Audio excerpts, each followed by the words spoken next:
Hi, welcome to Highest Awards 101. I'm Megan Ramey, your hostess, and we're going to dive right in.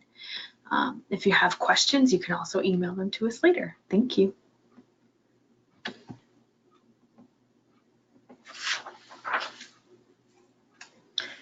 All right, webinar housekeeping. Make sure you've joined the audio conference by clicking on the phone and selecting either call by computer audio or call by phone.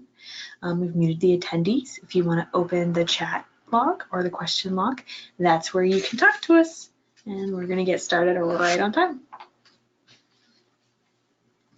All right, the team of Girl Scouts of Western Ohio staff that support the highest awards are Katie Shriver, the program manager in the South, who is in the Cincinnati office, Nikki Royce, a program manager in the Central region, who is in the Dayton office, myself, Megan Ramey, the program team leader in the Central region, in the Lima office primarily, and then Rachel Wells, the program manager in the North region, who is in the Toledo office. What do we mean when we say North, South, and Central region?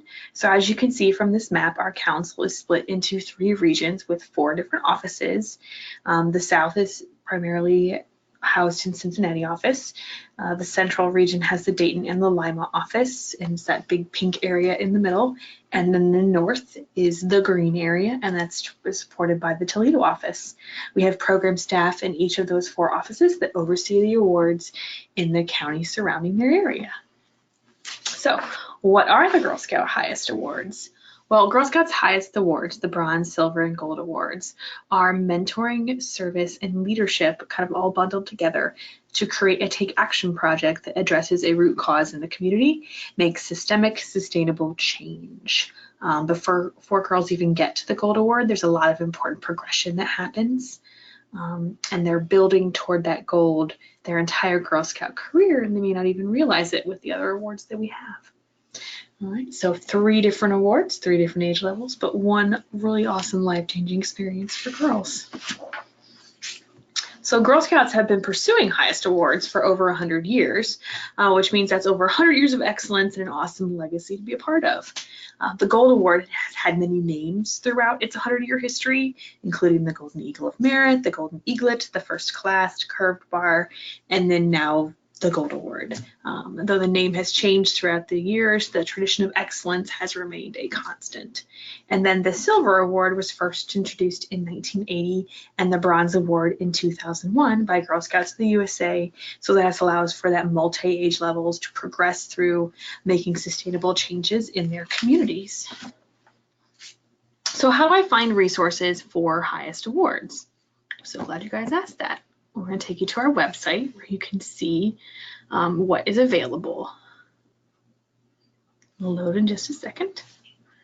So if you look, and this is Girl Scouts of Western Ohio, so it's gswo.org is the website, and under Girls and Families, and then there is a little tab for highest awards on the side, and you scroll down that page and you can see the little medallion for each of the awards, and it will take you to a page about that award that tells you what the requirements are, but also helps you download the guidelines, how to start the proposal, the process maps, things like that. So for each of them, we have the necessary resources that you need and how to do the paperwork on our website.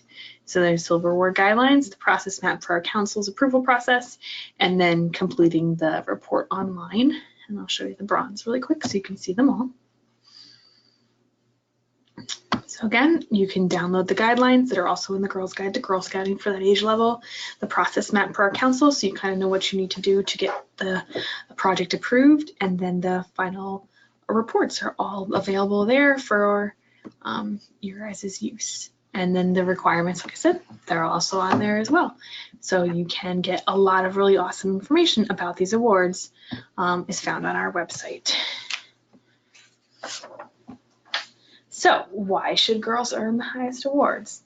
Well, there's a lot of really cool reasons. One is it builds the girls' skills and confidence. We hear so much on from troops that do these awards and girls that do these awards, that they developed leadership skills, that they learned organization, time management, how to resolve conflicts, how to network in the community, how to work together as a team. These are skills that they're going to need for their life and for their future career. So building them now is really good.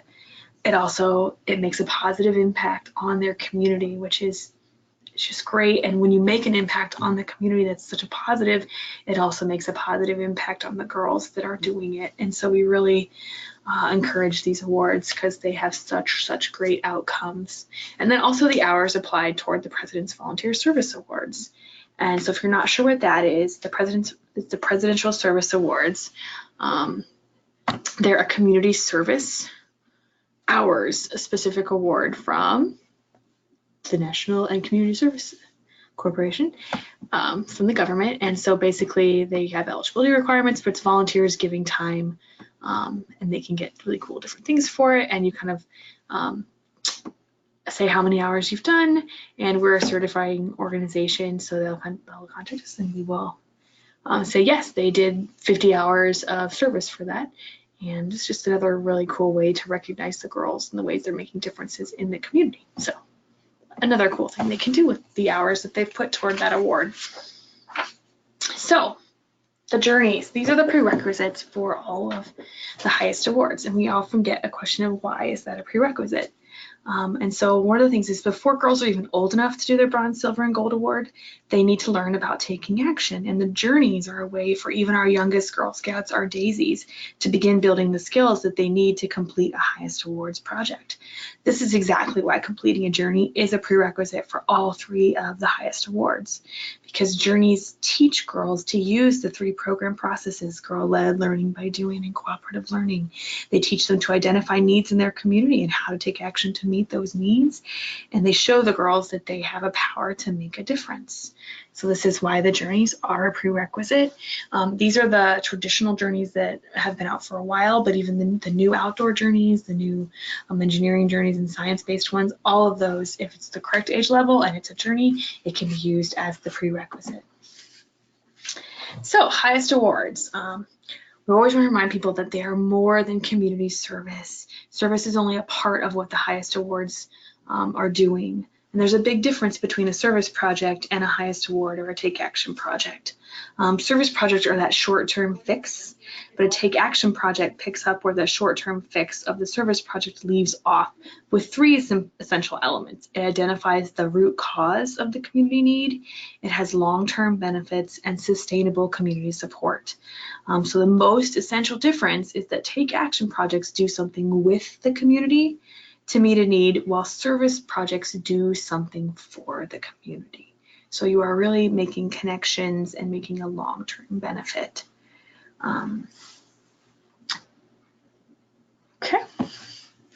So what are highest awards projects? Some things to keep in mind as your troop begins to brainstorm project ideas is that highest awards projects are educational. They're collaborating with others. They're sustained. They create community resources and they build community awareness about a problem or a solution that there is. And they incorporate volunteer involvement. So the girls are learning leadership skills. Who are they leading? Who are they pulling into this project? Highest award projects are not, they aren't a one-day event. So coordinating a STEM day for children for one day, unless it's repeatable and the kids are getting skills out of it, they're not collection projects. So collecting goods for a shelter is not the only part of your highest awards project. They're not just building projects. So you build a bench for the park or something like that. There needs to be some other purpose behind what it is that you're doing and what's there. They're not already created projects. So that's like, you have somebody hands you a binder and says, if we run the summer camp, that's already all planned out and all you have to do is lead the stations. Your troop can have their silver award. That's a canned project. That's not where they're learning and they're taking leadership and doing the planning. And then they're not fundraising for a worthy cause. So, organizing a fundraiser for cancer research or something, that's not all your highest awards can be, although they could include different parts of that. And they're also not just 20, 50, 80 hours of service. So You can't just link a whole bunch of different service projects together to make up the hours and say they did a highest awards project. And one of the reasons we know that is because there are steps that are involved. So the highest award steps, now the steps might be numbered or worded slightly differently based on bronze, silver, or gold award, but these are the main steps that you'll follow regardless of the highest award they're working on. And remember, you can't start these steps until you've completed the prerequisites for the award. So the steps are identifying an issue, exploring your community, picking a take action project, planning and developing that project, doing the project, and then reflecting and share. And we'll have a little bit more about those in a minute. Before I do that, let's take a minute to hear from one of our previous Girl Scouts. I created a project that is focused on encouraging young women to be politically active. I worked in collaboration with the University of Cincinnati and the League of Women from the Cincinnati area to create a day seminar that focuses on what it means to learn in politics. So I've always been really passionate about politics. Through research, I kind of figured out that young women aren't necessarily taught politics. I like to figure out why they were going on for politics. That's a financial difference. That statistic is increasing. I think my project talked to participants. I figured out the importance of realizing that it has to be but just instead of something I wasn't able to creating projects in Okinawa really talk about that, the microcosm of what I did. Most of us definitely professional and organizations effective in how I found activists and with reservoirs, but I would teach you things that was at the that mindset. I can really do a lot of things. I'm interested in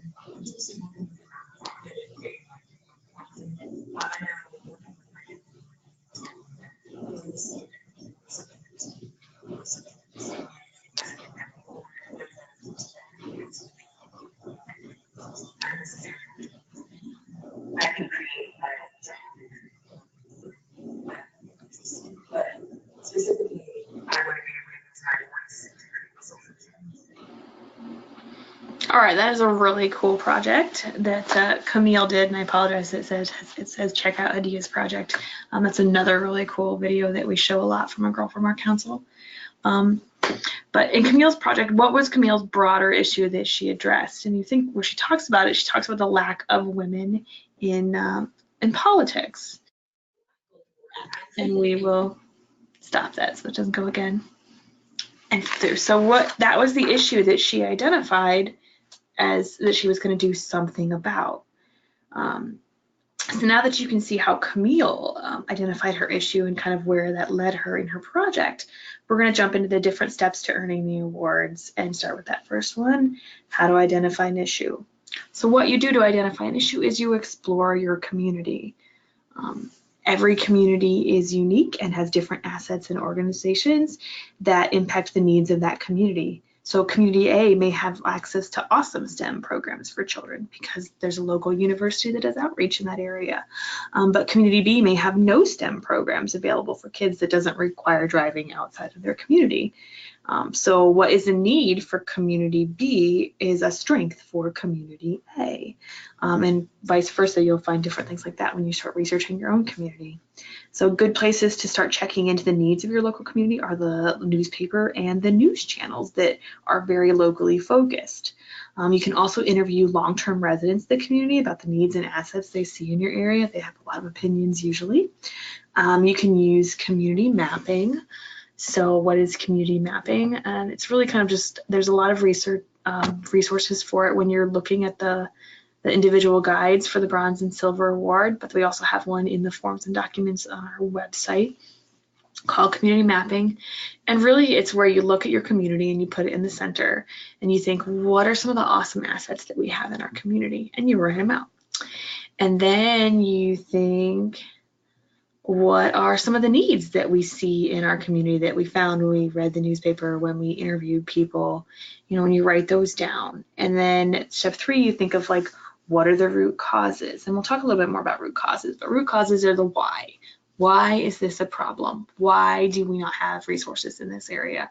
Usually you have to ask why 3 times before you get back to the root cause of what's going on. And 4, who are the partners that can help you do something about it? Who's already working on that issue, who has programming around it, and then who might be interested in helping you with something like that. So that is kind of where you go when you're just starting to identify your issue. And one of the things that we always remind everyone is to find an issue that your girls care about, because they're going to be spending a large amount of time on the project.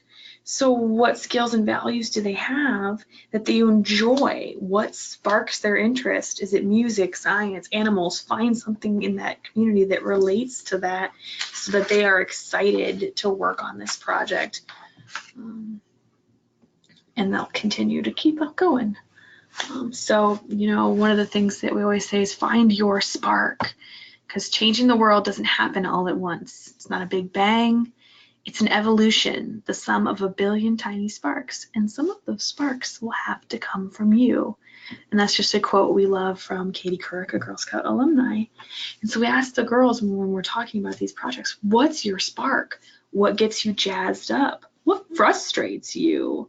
So we're basically asking what prompts a response. It makes you want to grab a mic, point your finger, and tell other people that this matters and this is why. Because that's where they can start focusing the topic of their project around. That broad thing that bugs them. So then you'll start with that broad topic and then narrow the focus. So we have a list of different broad topics here. These are actually the same list that's on the Gold Award.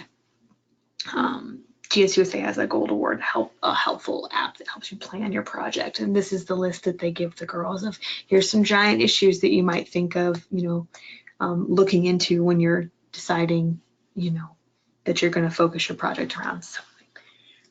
So these are big themes. And then you can go so many different places from that theme. So then you're going to pick your project. So you're thinking, maybe we're doing a project, you investigate the root cause, and that's the finding the why. When you hear about a problem or issue, you always ask, why is this an issue? And then you try to trace it back to the root of the problem. So a good example that we have is your local park noticed a decrease in their bee population. They want to do something to help that. So you find out what other parks, towns, and places have done to help with this issue, why being a world without bees is a bad thing for the local ecology, and then what are the benefits bees have for humans, like honey, pollinating crops and flowers, etc. And so you look at why it's a problem, what's causing the problem, you check out what others have done or tried before, that make a national or global connection. It's, there are multiple communities that might have the same issue. So you could, but the root cause might be very different. What is impacting the bee population down south might not be the same thing that's causing the problem in your community. So you just have to look into it, or the way you answer it might not be. What one person found worked in their community might not be what works in yours, but you can always kind of really be looking at how this is impacting on a global scale. So demonstrate courage as you investigate that issue, knowing that what you learn may challenge your beliefs about what your community has. Use a variety of sources, interview people, read books and articles, find professional organizations, and remember to evaluate your sources for reliability and accuracy.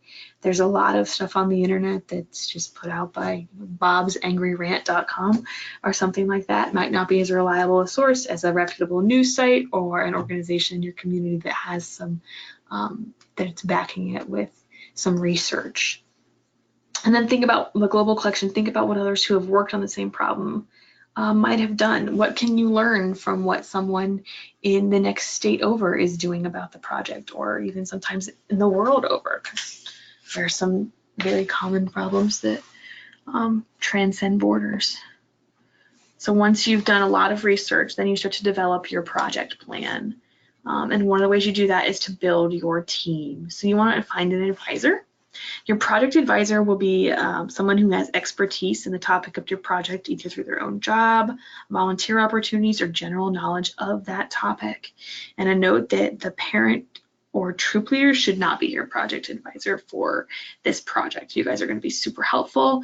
You're going to be a great resource for the girls, but they need to find someone who is not their troop leader, not their parent, to really dig in and have some expertise on the issue that they're doing. It also helps them learn how to work with others and get some of that network leadership skills in there.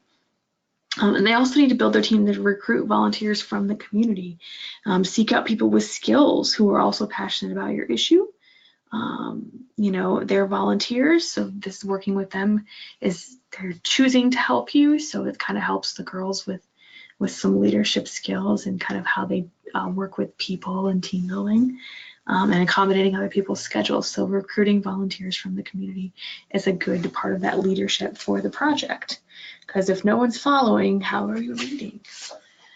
All right, so create a plan. That's the next step, is they put that plan together and they create a project plan that achieves a sustainable and measurable impact. And think about a timeline and a budget with the girls. And they can be very basic, month one, we're gonna do this, and we need these supplies, and the budget for cost for those is very, it's a general budget, but help the girls think through that. So they really understand what goes into planning a project like this, and what some of the things they're going to need to get it done. So once you've created your plan and you've completed your project, demonstrating to an audience what you have learned is what sets the stage, one, for a broader impact. Somebody else sees what you've done and they might replicate it in their community. But sometimes it's the best way for the girls to recognize what they've accomplished and how much they've grown through the project, and inspire other people to act. So there's so many different ways you can share your story. There's more in the awards guidelines. The bronze and silver awards and the gold have some ideas for sharing your story and reflection. But there's some simple ones like, sharing your story on social media about what you've done.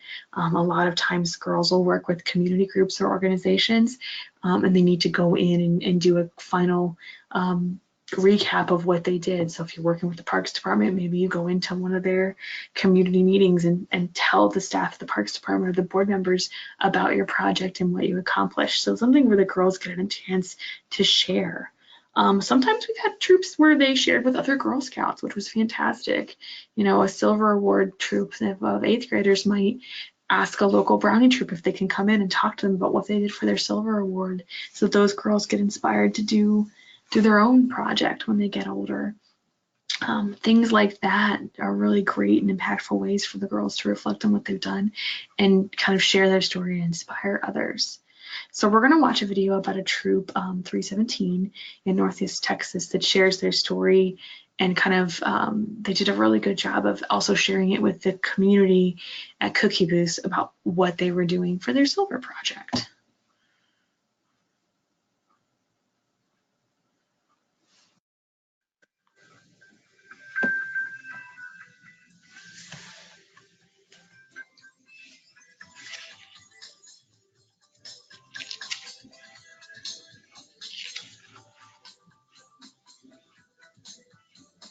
Hobbies are so cute and lovely. It's hard to imagine that some hobbies are changing.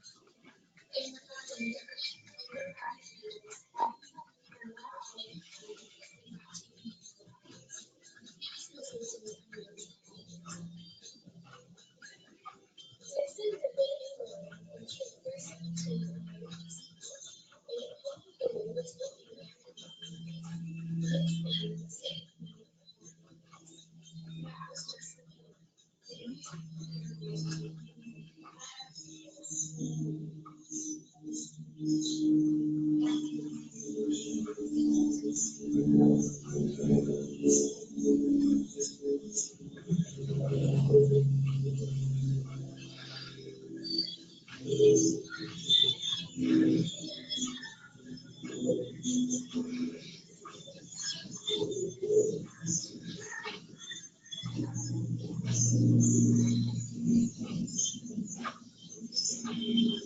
they always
All right. So that is just, I really like the video because they really do a good job of talking about how that their silver award plays into that and how they really inform the community. And they do a great job of reflecting about what they got out of it and what they accomplished. Not that you have to make a video like that or contact Little Brownie Bakers and make one, but you know, finding ways to tell your story and really share with the community what you've done and accomplished as a troop is a great and important step in your bronze and silver and gold award. So now we're going to move into the specific level award levels and the requirements for those awards. So the bronze award is for Girl Scout juniors that you have to be in 4th and 5th grade to be eligible for the award. The prerequisite is you have to have completed one of the junior journeys. You can do the award as a troop or as an individual. Each girl must put 20 hours of time into the award. That includes planning and implementing the project and also reflecting and sharing. So all of that all the steps that went into it, that's part of their 20 hours, and it all has to be focused on the same project, not different little projects to make up the 20 hours. So 20 hours focused on the same project. The award is approved by the leaders, but the council staff must confirm it. So you submit a checklist to council via the online link for review by the staff, and it's recognized on a troop or a service unit level. So if you look at the Bronze Award website, if you look down here, it says complete the Bronze Award final report.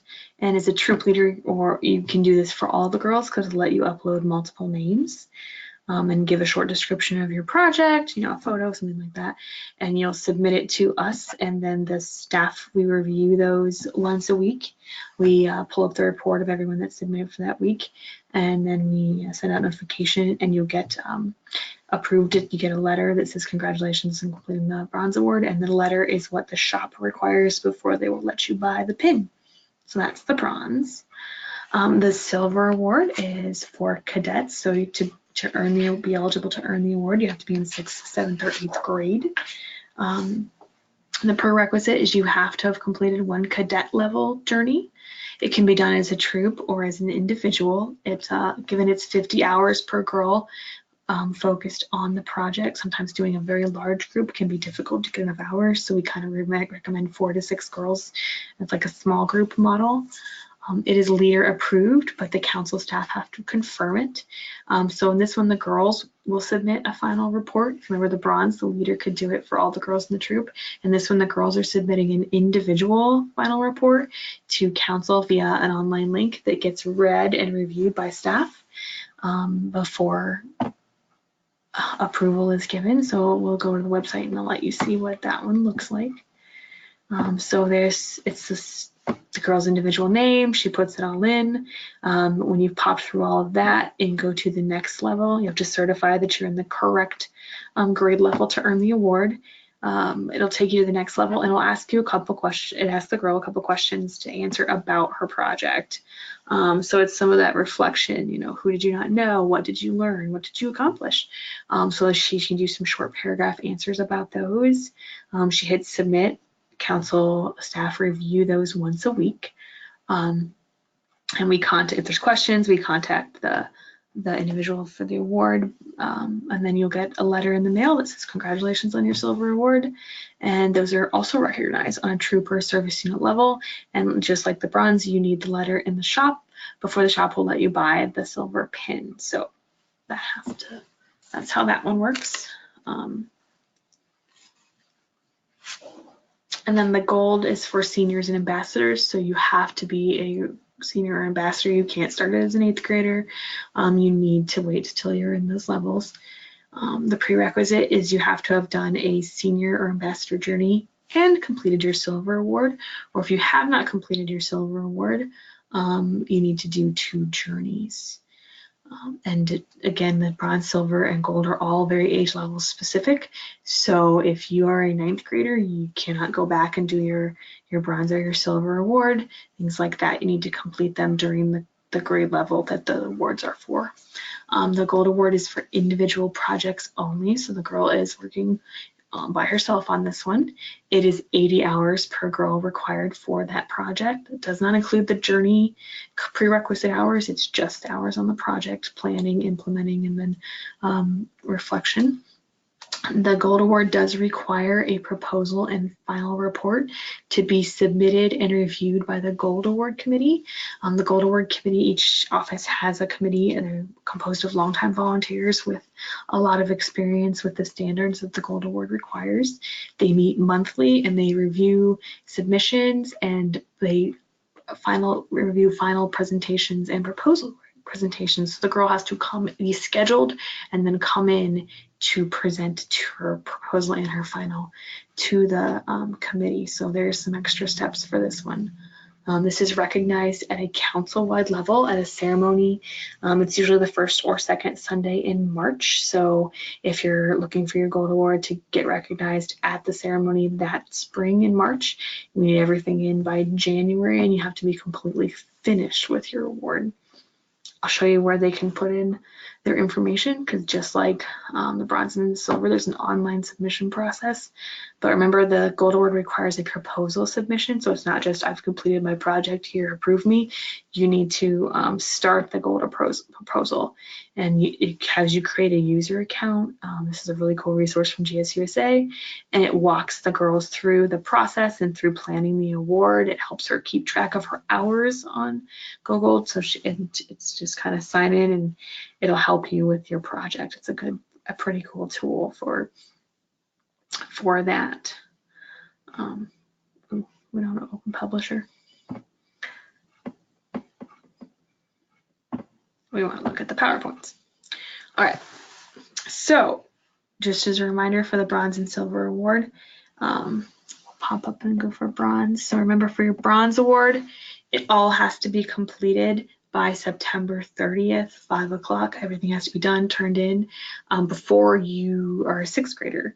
So basically the Girl Scout system, October 1st, automatically, regardless of when you bridge, pops you up to the next level on October 1. So if you've completed 5th grade, you can do your bronze award over the summer. But you do have to have everything into the office by September 30th at 5 to be eligible for the award. So everything should be done by then. For the silver, everything needs to be completed and submitted to the office by September 30th.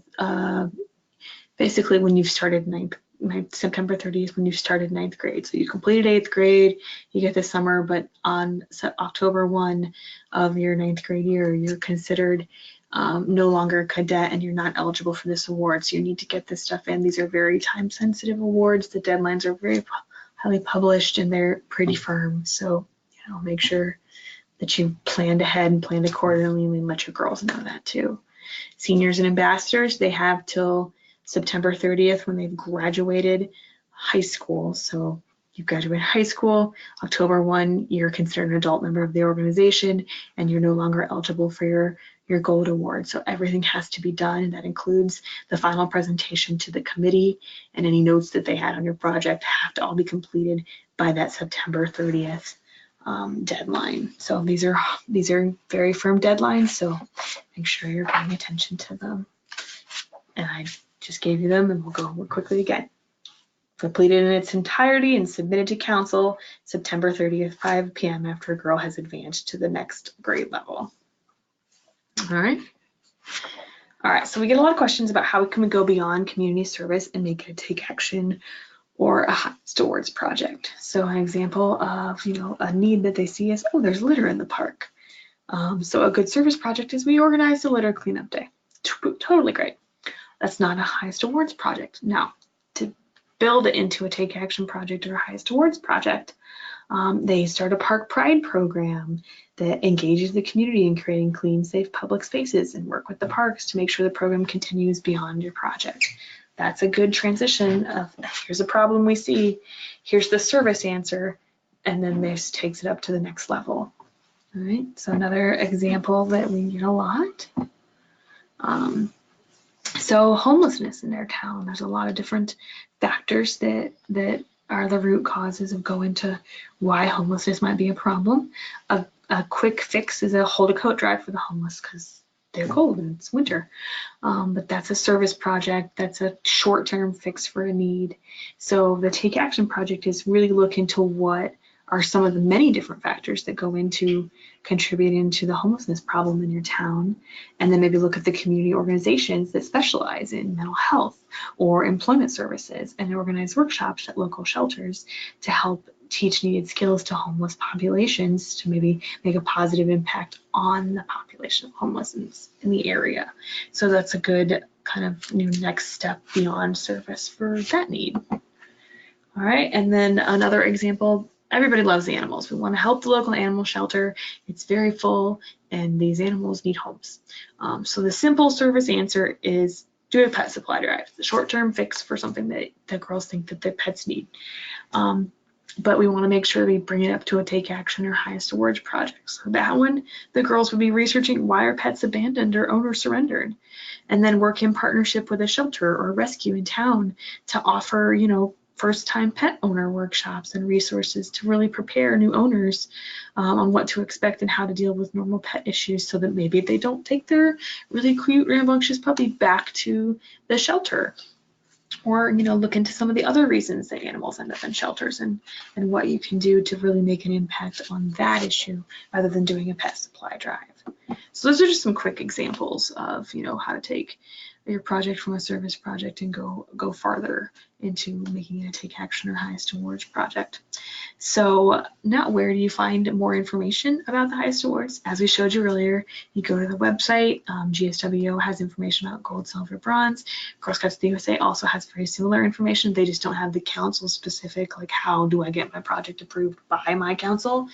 So usually GSWO is a good place to start because different councils approve awards different ways. And you want to make sure you're using ours. The Girls Guide to Girl Scouting for that age level, for the junior cadet, senior ambassador, has the guides for these awards to really help. Our blog, if you go to our website, gswo.org, there is the GSWO blog, and we have different articles that we've written as staff members over the years, or volunteers that work. So if you look at here at the top right here, the blog is on the first things on the top. And we have a lot of different topics because we want to share information. This is a great way to do it. You just type in Highest Awards projects or Highest Awards. A lot of different posts will come up on different questions that we've gotten.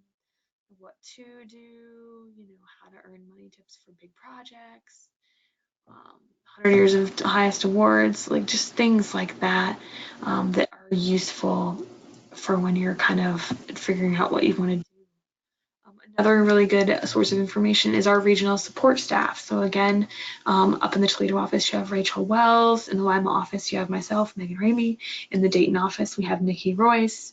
In Cincinnati, we have Katie Schreiber. And our emails are our first and last names all together at gswo.org, which I'll show you also later. But so if you've got questions, give us a call. If you're not sure how to get a hold of us, call our customer care hotline and they'll connect you because they know who we are. And then sometimes troops have found some really cool things by like putting in YouTube like bronze award projects and just seeing what other troops have done and shared. And while you're not going to take their project and just do the exact same thing, they've gotten some really good inspiration for what they can do in their hometown based on some things that other troops have tried. Okay, so the next, planning your project costs. We get a lot of questions about that. So most projects have a supply cost. It's really hard to change the world using no materials and resources. So even if you have a host organization who has promised to pay for part or all of the project, you still need to sit down with the girls and plan out the projected costs and maybe an estimated budget of what you think it'll be. So some things to consider when the girls are planning the project is what do you have to have? What are the essential materials or supplies to accomplish the goal of the project? Who can you approach to donate those materials or supplies? Are there organizations in town? Are there different ways that we could get things donated? And then who might be willing to help fund the project? Is there community groups? Are there local businesses? Things like that. And then what will your troop or you as an individual contribute?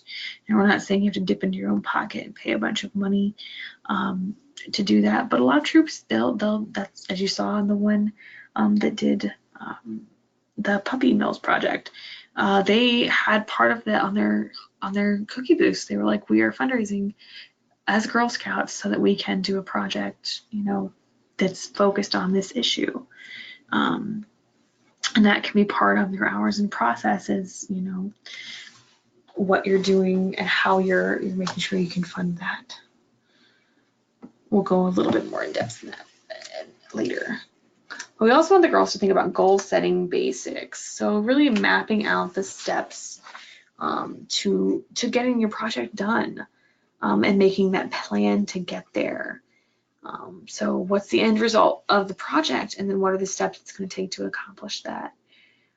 So benchmark goals are our favorite ways to do that, and they keep you on track. What are benchmark goals? They're marks or measurements that help you evaluate where you are in progress. So they can make benchmarks in increments of time, such as setting a quarterly or monthly amount of funds that they want to raise, or certain tasks they need to accomplish by, you know, each month. Such as raise $50 a month for 12 months through various means or something like that. Or you can do like benchmark goals from different sources listing out. So instead of making it increments of time, they can say like we need to raise $400 for our project. So we're gonna raise $200 from the cookie sale. This year we're gonna, you know, the 5 of us girls have some babysitting jobs that we're gonna do, and we'll get 50 from those. We have a local organization that has said they'll give us $50 worth of materials, and then we're going to seek out donations for the other $50 that we need to complete the project. This is all kind of part of the process, and while it doesn't ever go exactly as planned, it really does help girls learn to organize and prioritize when they set benchmarks and deadlines.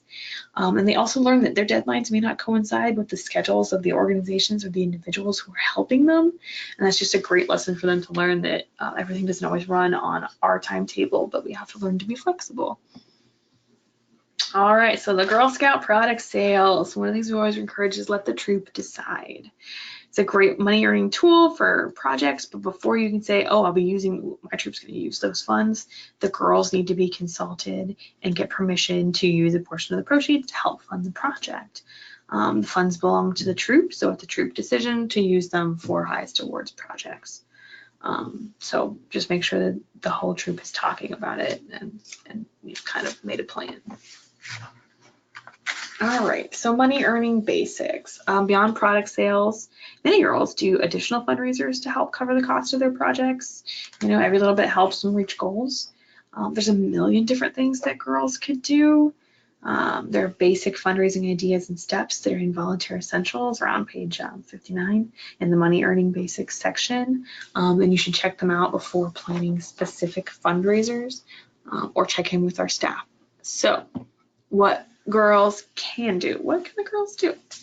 So the girls can promote their project. They can write a letter about their project, include it with the ask, or do a presentation, have their mentor advisor do the actual asking for money, but they can, you know, get up in front of the Kiwanis and talk about what they want to do for their Silver Award project, and then the troop leader and their project advisor can step out and go. But in order to accomplish that goal, they need your help with these supplies and funding. They can fundraise as Girl Scouts to do the project. So the signs would say, you know, Girl Scouts is hosting a spaghetti dinner. Troop 30175 is raising money to purchase materials for our Silver project, and have a little bit about what they're doing. So as long as they're fundraising as Girl Scouts, and it's very clear that we are Girl Scouts and we're using these funds to do this project. Things like that. So they can host spaghetti dinner and earn some money to buy lumber and materials to build a little library for an organization serving underprivileged youth. There's so many different things. Some individual activities with kind of cool potentials are, we've had girls do babysitting, we've had girls do leaf raking or light yard work, pet walking and pet care, tutoring younger kids, referee sport games, host a party like face painting or magic shows or something. We've had girls make jewelry, creating handmade greeting cards at the holidays, holiday gift wrapping at local fairs, you know, things like that are some different money earning opportunities that they've used as Girl Scouts. So what girls can't do. So I said that they can't make the ask. So they're minors. They shouldn't be the one asking directly for money. As a girl member of Girl Scouts, they should describe their project, what they need, and then an adult should step in and say that part. Remember, you can't fundraise for others, and where that line is you can't have a bake sale and just say, hey, we're having a bake sale because we're going to give all the money we make in this bake sale to the homeless shelter because they're going to do some stuff with it. They need to say, we are having a bake sale because we are supporting the homeless shelter by doing this specific project, so the funds will be used to do this. So they really need to be very specific about how they're going to be using the funds for their project, and not just we're donating it to somebody and that organization is going to do something with those funds. So they can't fundraise for others. Commercial products promotion, they should avoid selling or endorsing commercial products like a Pampered Chef party or something like that. Any project sold in a retail establishment. That's kind of been a rule since 1939, so it's not a new one, but it's something that we get asked about a lot. All right, planning an additional fundraiser. So if they're planning a fundraiser, they need to fill out the approval for additional troop group money earning project form. Where is this form? You can find it at gswo.org in the forms and documents section under the Our Council tab. So just pop in the name and it will come up, and you can, what you do with it is you fill out what it is. You can fill out, we've had some that are like, I'm gonna do 6 different fundraisers we think we're going to do, so they'll put all of them kind of down. And then they'll turn it in for approval, and it goes to their service unit chair for approval. If you're not sure who your service unit chair is, it's the volunteer that's kind of in charge of your area. But call customer care, ask your community development manager, staff support, and they can help connect you with the right person. How do you report the funds? You need to include any money received and spent on a troop finance report. So it should go into a Girl Scout account. And then if they're working on their gold award, they actually have to submit an income and expense budget with their final report. So that's part of tracking their project. I get a lot of questions about sponsorships and donations, so we'll do a quick answer. So who can sponsor? Community organizations, businesses, religious organizations, individuals can be sponsors and provide meeting places, volunteer time, provide activity material, loan equipment. To have a sponsorship, get permission for, if you're seeking financial donations, just ask, say we're going to ask the hardware store $50. Is this okay? If it is over $250 that you are asking for, it needs to come through us for tax purposes. And you can talk to the highest award staff in your region if you're going over large amounts. And remember, how is it reported? The contribution should be reflected in the troops group's financial records and report. So that way we have an easy record of where the money is and what it was going for. Some common questions. Can I ask my friends and neighbors for help? You can ask for donations of time and materials, clothing, a pile of bricks for a backyard, or from your neighbor's backyard project for something you're doing. If the neighbor wants to claim the donation as a tax deduction, she's gonna have to make the donation to council for IRS purposes and get a receipt signed by council staff, and that has to be over $250. Can I raise money on my own for another organization, not as a Girl Scout?